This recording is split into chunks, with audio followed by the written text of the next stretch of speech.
So here are 7 of the most stressful moments as a transaction coordinator. And I'm going to break this down into stresses as well as solutions. These aren't the only solutions out there. These are just some that I recommend and have used in my own experience. So let's go. All right. So this probably is one of those that we can all relate to is that it could be an emotional roller coaster, if you will, for lack of better terms.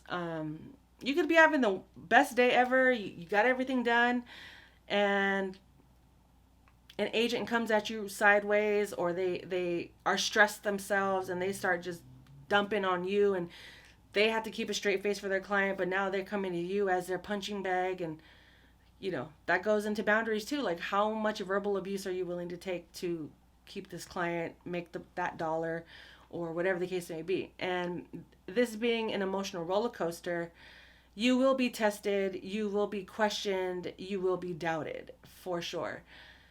Testing of your patience, working with a lot of people that are unresponsive and negligent, that causes a lot of stress too. So even on your best days, it could turn just like that because someone else is having a bad day, or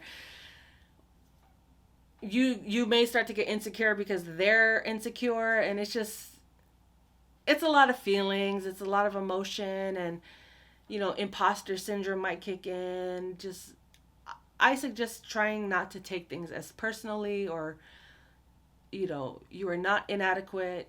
You are doing the best that you can do, and no one's perfect. Sometimes we make mistakes or they make mistakes. As long as it's communicated and you are all on the same page, sooner than later, then we can all move on and get the job done as intended. Check on yourself, keep a journal, listen to your feelings, listen to your gut.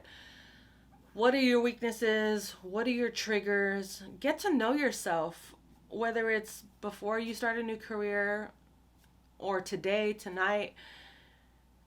A lot can be achieved through healing and through journaling, therapy, coaching, exercise. Get to know yourself from a deeper level, and I feel like that would make some of the more emotional, stressful days maybe not as stressful, maybe not as triggering, because you want to be able to know that you have these tools to deal with this. Or I know this person that I'm working with so well that anytime we're a week away from closing, they start to snap and get out of line, or they start to get extra stressed out. So what can I do to alleviate some of that stress? And if there's nothing, and if you're just frustrated and tired of their BS, then quit. Point blank, period. Fire, hire slow, fire fast. But in terms of emotions, do your best to manage your emotions as best as possible, to not take things serious. Not take things as personally.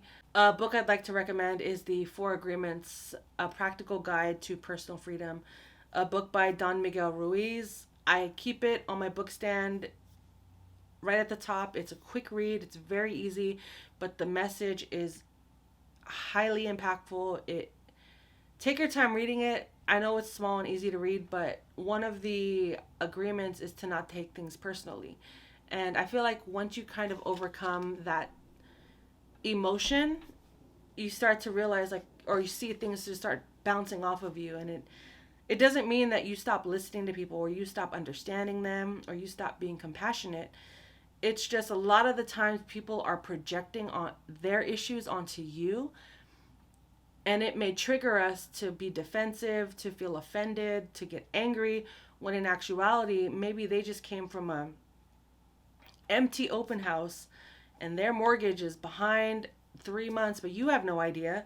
So they look at you like someone to take that out on, an easy target. And that is verbal abuse, and I don't condone that at all. But oftentimes when we get into situations, verbal altercations, disagreements, what do we ever really factor in what that other person is going through, or what you're going through? And if you start to feel attacked, consider what they may be going through. And I know that takes a lot of strength and a lot of practice, and there'll be times when that doesn't even work out the way you intended it to. But as long as you do the work towards being aware of that, having the self-awareness, some of those emotions will be a little bit more managed better. But just reassure yourself frequently, and it's okay to have bad days, but always know that there is a way out.